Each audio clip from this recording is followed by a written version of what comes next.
Investire in agricoltura è la domanda che si pone questo libretto prodotto da Europe Direct Veneto, che sapete è ufficio di Veneto Agricoltura, l'agenzia per l'innovazione nel settore primario della Regione Veneto. Proprio qui a Veneto Agricoltura si è tenuto un incontro di approfondimento su questo tema che guarda anche alla nuova programmazione della PAC che in questo periodo si sta discutendo a Bruxelles. Vediamo. Dobbiamo essere attenti a quello che chiediamo e a quello che vogliamo. Burocrazia ministeriale che ha ricaduta. Sì, siamo partiti proprio oggi qui a Legnaro, a Veneto Agricoltura, nella discussione della nuova politica agricola comunitaria.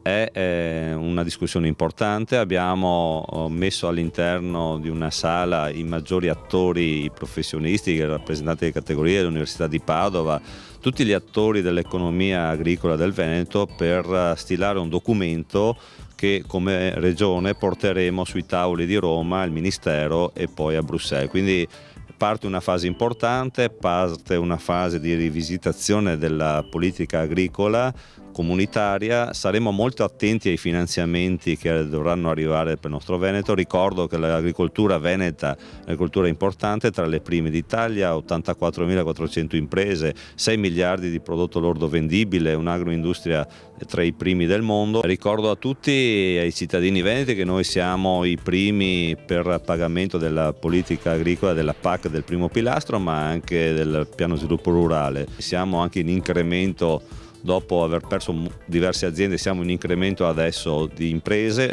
abbiamo 800 giovani che si avvicinano con i nostri investimenti del piano sviluppo rurale a questo mondo.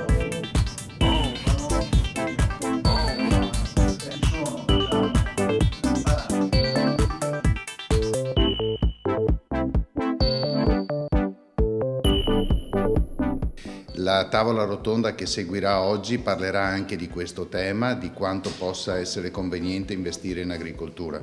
Certo, come in tutte le aziende, se non si investe non si riesce ad essere aggiornati, ad essere competitivi, quindi va fatto un investimento, va fatto in maniera molto accurata e attenta da parte degli imprenditori, però l'investimento è assolutamente necessario.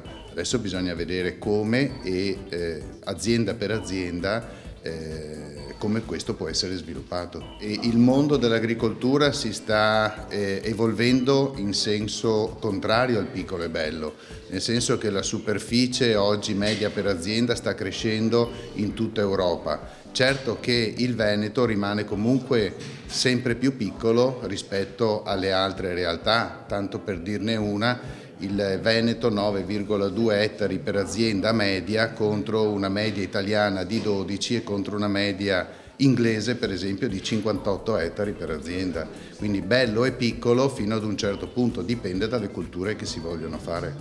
Gli investimenti devono essere fatti intanto per rendere quanto più possibile sostenibile l'attività dell'agricoltore, devono rendere competitiva la propria azienda e sicuramente l'unione fa la forza e quindi queste sono tutte politiche che nel Veneto in particolare noi dobbiamo, come Veneto Agricoltura, supportare.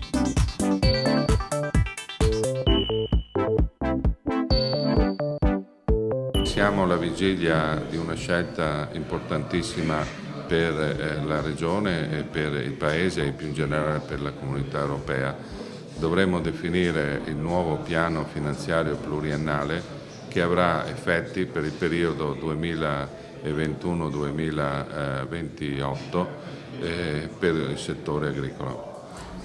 È un'agricoltura sicuramente più attenta alle questioni ambientali, più attenta agli interessi del consumatore, che dovrà però anche confrontarsi con una situazione del mercato, soprattutto internazionale, più difficile da interpretare alla luce anche dei cambiamenti che sono intervenuti nelle politiche adottate da altri paesi, pensiamo al Regno Unito, pensiamo recentemente agli Stati Uniti.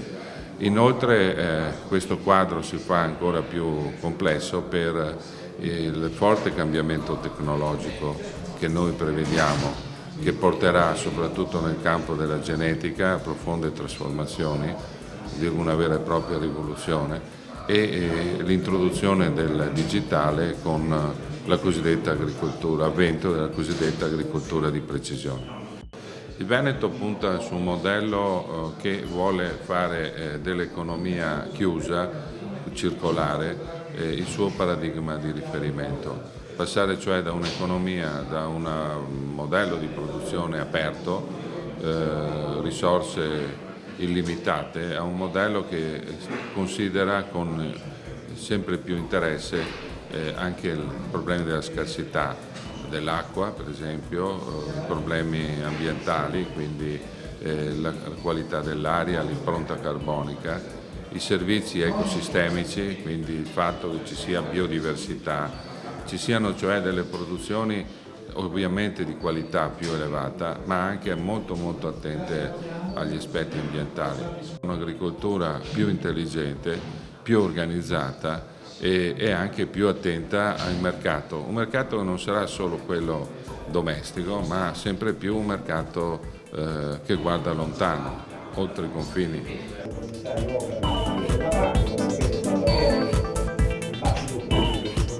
Questo tipo di incontri servono a fare il punto della situazione, ma sono strumenti importanti in mano agli imprenditori per guardare al futuro. Beh, indubbiamente l'incontro di stamane è stato un incontro molto positivo e molto interessante. Ritengo che sia perlomeno importante una volta all'anno fare un punto della situazione dell'agricoltura veneta, ma in questo momento ancora maggiormente importante in quanto siamo di fronte a delle scadenze importanti. Alla fine del 2020 scadrà la PAC e c'è la nuova riforma che già si inizia a parlare e la Regione Veneto, che è sempre stata molto attenta al settore agricolo, è sempre stata una delle regioni virtuose sia nella spesa della contribuzione, ma anche attenta nel riuscire a essere, diciamo, propositiva, dovrà avere parte attiva e ritengo anche Veneta Agricoltura avrà parte attiva nel riuscire a stimolare quello che è un dialogo, un confronto per andare a vedere quale sarà la politica agricola comunitaria dopo il 2020. Ma conviene ancora investire in agricoltura? Sì, indubbiamente secondo me come imprenditore dico conviene ancora investire in agricoltura.